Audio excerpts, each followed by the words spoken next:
Expose Evil here. Like, share, subscribe. Today I'm doing a video about the Carl Miller constitutional argument. In this video, I'm going to answer any questions that people have about the argument. I'm going to try to discuss in detail the argument and the cases given. I have mostly every case that he presents in this constitutional argument. So, first off, get yourself a notebook or a piece of paper and something to write with so you can take notes. So, what you want to do is go to a search engine, type in Carl Miller Constitution or Carl Miller Constitution Man, and you want to get the PDFs. Just two PDFs. This one right here, the first one you see here, and then it's the second one right here. One looks like this. Has like a whole table of contents and everything of the whole entire 6 hours of Carl Miller speaking on YouTube. It's all put here word for word in this book in all the cases. Then we have this simplified version of it that doesn't have the whole entire text of his speech or every word that he speaks, and it just gives the argument. So you want to download both of these. Okay, now let's go back to this one. Pull this one up, and we're going to scroll, and we're going to start at where he starts the argument off at.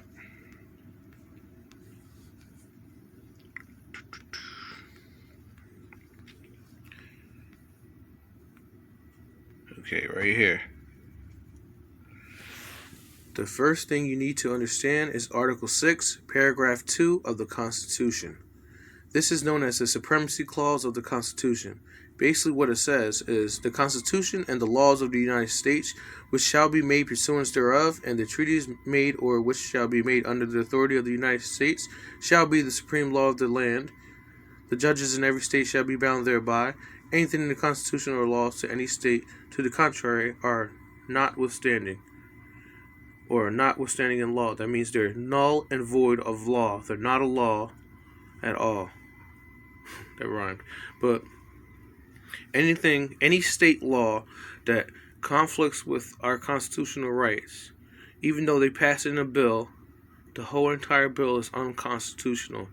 Okay? And that's going to be told to us in detail in Marbury versus Madison. But first, let's write down Article 6, Paragraph 2, Supremacy Clause. Get the exact wording, in a search engine. Just type in Article 6, Paragraph 2. Use current law here. It's not bad. We're looking up certain things. See, it says Article 6. That's Paragraph 1. It's Paragraph 2. It says, this Constitution and the laws of the United States, which shall be made in pursuance thereof, and all treaties made or shall be made under the authority of the United States, shall be the supreme law of the land, and the judges in every state shall be bound thereby. Anything in the Constitution or laws of any state to the contrary notwithstanding. So that means if any state makes a law violating your constitutional rights, that is notwithstanding a law. That means it's null and void of law.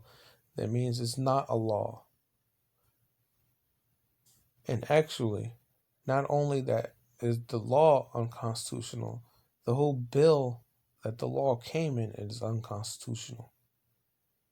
And we'll go more into that when we read Marbury versus Madison.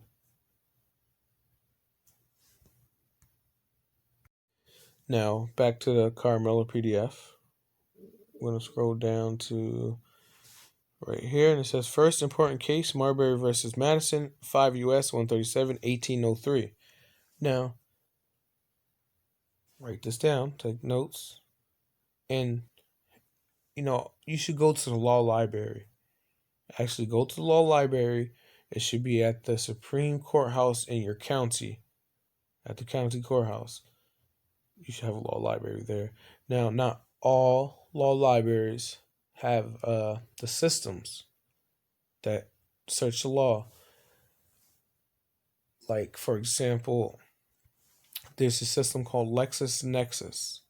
Now, this system has documented every law case there is. Now, this isn't the only system that's like this. There's other systems out there. Now, my local county courthouse happens to have this LexisNexis version, and it's not free. The courthouse actually has to pay for this.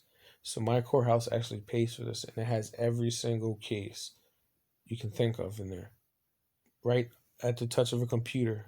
The computer doesn't go out online; it only goes into this law system. So, you might not find this at your local, at your county. So you might have to go to another county to find a good law computer to search these cases. I've, I went to, I used to live near was Easton, Pennsylvania. I used to walk over this bridge, and it's like the district court is right there downtown. And I went to their law library, and they don't have the same LexisNexis version. They have a different version, and they have like a trial version where they don't even pay for it. So it's no luck getting cases from that place. So you might run into places like that, but find a place where you can get these cases because it's very important in understanding these cases. It's very important in learning and understanding what's going on because the cases online, like in criminal law, won't give you everything in the case. I'll show you right now. Now let's read what Carl says. So it says, this is one of the leading cases in the history of the U.S. The opinion of the court was, anything that is in conflict is null and void of law. Just like we said in Article 6, Paragraph 2, any state law that's contrary to the Constitution is null and void of law or is notwithstanding a law. Same thing. Anything in conflict is null and void of law. Clearly, for a secondary law, as in a state law, to come into conflict with a supreme was illogical, for certainly the supreme law would prevail over any other law, and certainly our forefathers had intended that the supreme law would be the basis for all laws, and for any law to come into conflict would be null and void of law. It would bear no power to enforce, it would bear no obligation to obey, it would purport to settle as though it had never existed, for unconstitutionality would date from the enactment of such a law, not from the date so branded by an open court of law. No courts are bound to uphold it, and no citizens are bound to obey it. It operates as mere nullity or a fiction of law, which means it doesn't exist in law. Now, do you understand that? Is that now like clear cut? Now let's go to the actual case that I have gotten from the law library. You go to the law library, you find one of these versions. Hopefully you find, a full version that's paid for, and you'll be able to, send yourself the real case. You see here, I first got serious about this in 2014. I became, obsessed with this. This is all I did, talked about, to the point where my friends, my family, they didn't want to hear it. They don't want to hear it. They just want to live the normal lives. Like, they don't want to hear anything about this. They just want to pay for their licenses, pay for their fines. They just want to pay. They just don't want to be bothered by anything. They don't want to have to read anything. They want to watch their TV. So, I took this very seriously and changed my life a lot. It's the reason I started my channel, Exposed Evil channel. So people can listen to me because people never didn't want to listen to me. I quit Facebook. They kept blocking my posts. They kept suspending me for 2 weeks. People don't, most people didn't care. Some people listened out of my friends and family. Most people didn't care. Out of like 300, 400 people, maybe like 5 people talked to me or responded to me. People that I went to school with. A lot of people want to stay asleep. So be real serious about this. Come on. Get this knowledge, man. Alright, here it is. Marbury versus Madison, 5 US 137, 1803. As you see here in the corner, it says caution. The top right left, top left corner, it says caution. This just means that to use this case with caution. Some people have used it in the wrong way. And if you were at the law library on the LexisNexis computer, you will be able to click that caution sign, and it will show you that it will show you every time Marbury versus Madison was used by someone else in another court case. So first, let me say that it's not so important what the case is about, but it's more important what the case actually held. So, Marbury versus Madison, obviously it says that anything in conflict with the Constitution is null and void of law. That's exactly what Article 6, Paragraph 2 said, right? So, in this case, Marbury versus Madison, he had the right to receive his commission that they didn't give it to him. So, that's the way his right was trampled upon. With us, or someone else who wants to use a case, it might have nothing to do with receiving a commission. It might be another way your right was trampled upon, but you're going to use the case because the case held that anything in conflict with any constitutional right is null and void of law. Does that make sense? So don't listen to these trolls online telling you that the case has nothing to do with what we're talking about, when it does, because the case held that. You understand? Those people are paid FBI informants, FBI agents, CIA agents. I have a video on my page with proof. Here it goes right here. Proof of government paid disinfo agent trolls. Now, there was, a troll trolling someone, and the troll threatened this guy, and the guy he threatened was actually a judge. So the judge had something, he had something done about it. They found who the troll was, and then it so happened to be that the troll was a paid FBI troll. He was paid to be there and do what he was doing online. Quick rundown of the case. So President Adams was about to leave office, so he appointed several justices of peace to the Supreme Court before he got out of there, right? So one of the people he appointed was Marbury. So Marbury, before Adams left, Marbury didn't receive his commission. There wasn't enough time, and then Jefferson came in. So when Jefferson came in, Madison, and I believe Jefferson also, they refused to give him his commission. So he had the right to receive this commission, so he petitioned a writ of mandamus to the Supreme Court. And the writ of mandamus is supposed to, force, the corporation court to do what they're supposed to do. And that was the case, basically. Now, one of the chief justices that Adams put in there was Justice John Marshall. And he was the one that held what we just read about. Anything in conflict is null and void of law. It bears no power to enforce, bears no obligation to obey, no citizen is bound to obey, and all that. He's the one that held that. So I'm trying to go slowly through this case, so anyone who actually wants to read the whole case can actually read it. And I want to stop right here. It says, proceedings in nature of appeals are of various kinds, according to the subject matter. 3 Blackstone's Commentaries, page 402. It is a settled and invariable principle that every right, when withheld, must have a remedy, and every injury its proper redress. That's from 3 Blackstone's Commentaries, 109. This is why I've always referred people to Blackstone's Commentaries. This is a true common law work, and when dealing with common law, you always refer back to this work. in many Supreme Court cases, as you see here. And it says, there are some injuries which can only be redressed by a writ of mandamus, and others by a writ of prohibition.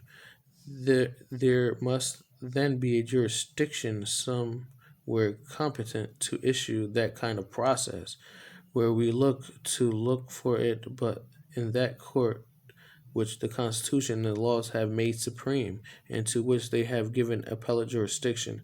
Blackstone's Volume 3, page 110. I think that's Blackstone's Book 3, actually. It should be Book 3. So it says that a writ of mandamus is a command issuing in the king's name. And remember, in common law, you are the king to these corporations. Remember that. From the court of King's Bench, and directed to any person, corporation, or inferior court. And you see that? Requiring them to do some particular thing therein specified, which appertains to their office and duty, and which the court has previously determined, or at least supposes to be consistent to right and justice. And you see, this is the reason he wrote, they did a writ of mandamus to receive his commission, right? I don't even think he's received his commission, if I'm not mistaken. But you see that the court, the case looked back to Blackstone's commentaries, and what Blackstone's commentaries said what a writ of mandamus is. And we know that Marbury, they did this in a writ of mandamus. Him and the other people who didn't receive the commission. And a writ of mandamus is a command issuing in the king's name from the court of a king's bench. That's some really complicated stuff. You got to go to.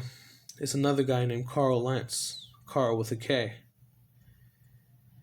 Because you have to understand, there's two systems running here. This case is from 1803, way before the Act of 1871 that incorporated the United States and created two separate governments.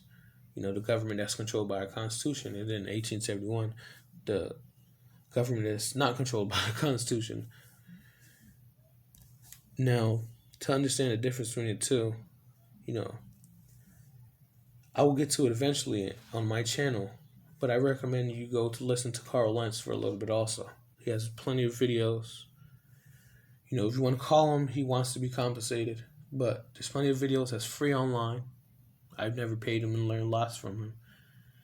I do feel obligated. I really would like to donate to him one day when I have it. I don't got it right now. But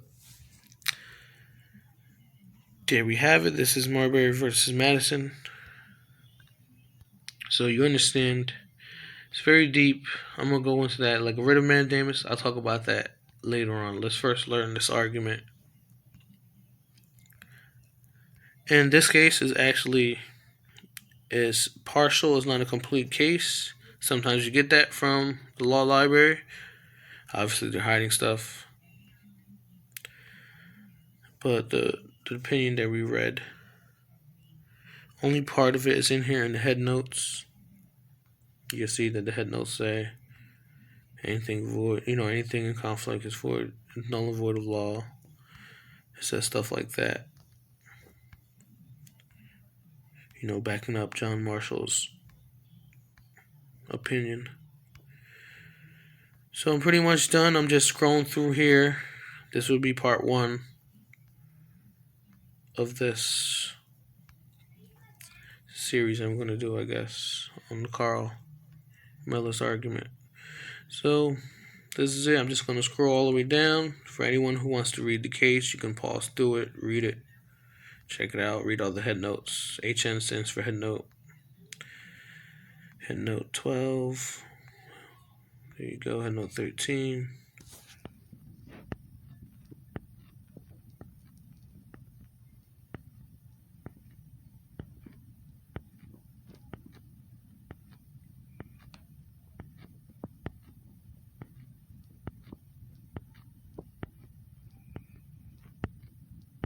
If you have any questions, just ask.